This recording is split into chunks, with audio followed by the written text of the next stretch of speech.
अब हमारे साथ बातचीत करने के लिए शेयर इंडिया की मैनेजमेंट मौजूद है। FY25 के Q1 में कंपनी की आय करीब 37% और मुनाफा 8% बढ़ा है। एबिटा में भी करीब 11% के आसपास की ग्रोथ रही है, लेकिन मार्जिन थोड़ा सा फ्लैट साइड पर रहा है। नंबर से बातचीत करने के लिए हमारे साथ जुड़ रहे हैं कंपनी के CEO सचिन गुप्ता जी। सचिन जी नमस्कार, स्वागत है कार्यक्रम में। पहले तो नंबर्स के ऊपर ही मैं आपका एक व्यू चाहूँगा, क्योंकि जिस तरह का मतलब बाजार में तेज़ी है, जिस तरह की हम सिचुएशन से बातचीत कर ही रहे हैं, ऑलरेडी नए हाई पे हाई बन रहे हैं। सो आपके नंबर्स में भी रिफ्लेक्शन आ रहा है, अच्छी ग्रोथ देखने को मिली आय फ्रंट पर। सो ये ट्रेजेक्ट्री कैसे रहने वाली है, क्या सिचुएशन हम गोइंग फॉरवर्ड और देखने वाले हैं? सुमित जी देखिए, ओवरऑल लास्ट 2-3 साल स्टॉक ब्रोकिंग सेगमेंट पूरे ओवरऑल सेक्टर के लिए बहुत अच्छा सेक्टर रहा है और शेयर इंडिया इसके अंदर एक अच्छा बेनिफिट रहा है। हम लोगों ने अच्छी ग्रोथ दिखाई है लास्ट 3 साल से। और जो Q4 हमारा FY24 का लास्ट क्वार्टर था, उसके अंदर भी हमारा जो रेवेन्यू था वो 465 करोड़ का था, which is 36% high year on year basis. हमारा EBITDA was 175 crore, again this is 11% jump year to year basis. और हमारा नेट प्रॉफिट भी 116 करोड़ का था, which is 8% higher year basis. तो सचिन सर 8% का है, विच जी जी जी नियरली जो हमारा 40% के आसपास का हम मैनेज कर रहे हैं।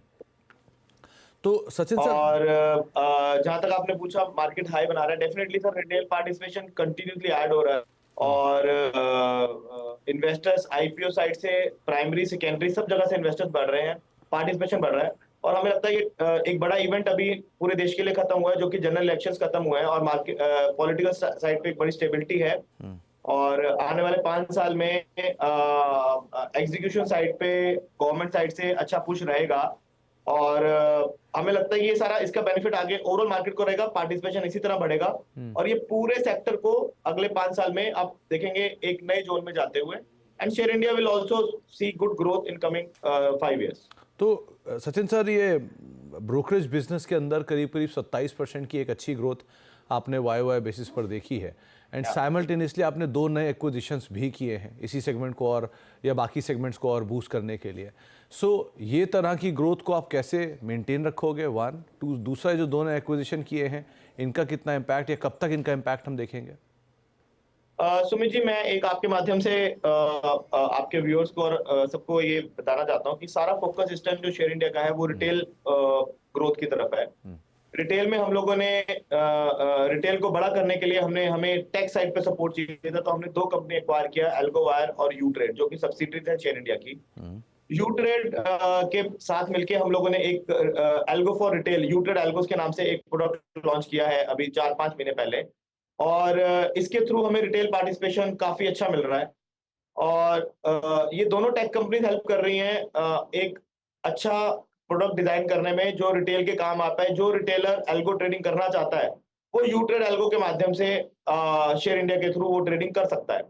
और जहां तक की पार्टिसिपेशन की बात है, इस टाइम हम लोग का फोकस MTF प्रोडक्ट एक बड़ा प्रोडक्ट है, जहां पे हम फंडिंग कर सकते हैं रिटेल को। और भी कई इनोवेटिव रिटेल प्रोडक्ट्स के ऊपर हमारा फोकस है। तो आप देखेंगे ऑलरेडी हमारा retail growth year on year basis पे, ओनली रिटेल की बात करूं, it is more than 100% in terms of account opening. और MTF हमने बुक अभी लास्ट ईयर स्टार्ट की, उसमें अच्छा ग्रोथ आया। और अगले 3-4 साल में ये रिटेल नंबर हमारा काफी तेजी से बढ़ेगा, ऑनलाइन ऑफलाइन दोनों तरफ से। और हम लोग ऐसे सारे प्रोडक्ट डिजाइन कर रहे हैं रिटेलर्स के लिए, जो कि क्लाइंट की डिमांड है, उसी के हिसाब से सारे प्रोडक्ट डिजाइन करके ऑफलाइन ऑनलाइन दोनों तरफ से पुश कर रहे हैं। एंड वी होप आप देखेंगे नेक्स्ट 2-3 साल में रिटेल ग्रोथ काफी बड़ी आने वाली है शेयर इंडिया। क्योंकि एल्गो को रिटेल पे लाने की बातचीत की है, सो क्या प्लान आपने इसके लिए ईयर मार्क करके रखा हुआ है?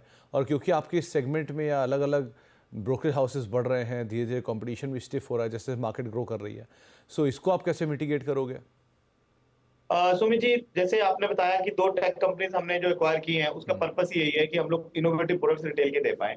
तो हमने जो प्लान बनाया उसमें पहला तो यही है कि एल्गो फॉर रिटेल, जो यूट्रेड एल्गोज है, इसके माध्यम से हम ऑनलाइन ट्रेडर्स जितने हैं उनको हम कैप्चर कर पाए, उनको एक आसान प्रोडक्ट दे पाए ट्रेडिंग के लिए। और उसमें काफी लोगों का इंटरेस्ट भी आ रहा है। और इसके लिए हम लोग ऑनलाइन मार्केटिंग के साथ साथ जितनी मेन सिटीज हैं इंडिया की, वहां पे हम कॉन्फ्रेंसेस भी कर रहे हैं और रोड शोज भी कर रहे हैं। वहां से भी लोगों का काफी इंटरेस्ट आ रहा है। तो एक ऐसी यूनिक स्ट्रैटेजी है जो जहां पे हमें शेयर इंडिया को एक एज है। और हमें लग रहा है कि आने वाले टाइम में यहाँ पे एक हमें बड़ा ट्रैक्शन यहाँ से क्लाइंटों का मिलेगा। और एमटीएफ दूसरा प्रोडक्ट है, एमटीएफ को भी हम लोग एक अच्छे लेवल पे पैन इंडिया लेवल पे पुश कर रहे हैं। ये भी एक क्लाइंट एक्वायर करने के लिए एक अच्छी स्ट्रैटेजी है। रिसर्च बेस हमारा अच्छा है, तो ओवरऑल हम लोग जितने भी रिटेल को ट्रैक करने के लिए प्रोडक्ट्स चाहिए उन सब पे शेयर इंडिया ध्यान दे रही है, और यूट्रेड एल्गोस को हम लोग काफी अग्रेसिवली पुश कर रहे हैं। तो गुप्ता सर, क्योंकि बहुत सारे सर्विलांस भी अब शुरू हो गए हैं और जो रेगुलेटर है वो भी काफ़ी विजिलेंट है। रिसेंटली उन्होंने एक डिस्काउंट ब्रोकर्स को लेकर अपना एक सर्कुलर भी जारी किया था। ये किस तरह का इम्प्लीकेशन आपके लिए रहेगा, क्योंकि बहुत सारे ब्रोकर हाउसेस की मेजर रेवेन्यू का हिस्सा आता है। सो आप पे भी कोई इसका इम्पैक्ट है क्या अदरवाइज? देखिए, ऐसा है सर कि आप अभी रिसेंट सर्कुलर की बात कर रहे हैं जिसमें कि ऑप्शन के चार्जेस को उन्होंने यूनिफॉर्म करने की बात की है। हमें ऐसा लगता है ये एक गुड स्टेप है ओवरऑल, जिससे कि हर वो ब्रोकर पार्टिसिपेट कर पाएगा पैन इंडिया लेवल पे, जो कि शायद कॉम्पीट नहीं कर पा रहा था due to the cost factor. Correct. तो जब भी कोई रेगुलेटर स्टेप लेता है ये हमेशा रिटेल के बेनिफिट के लिए लेता है।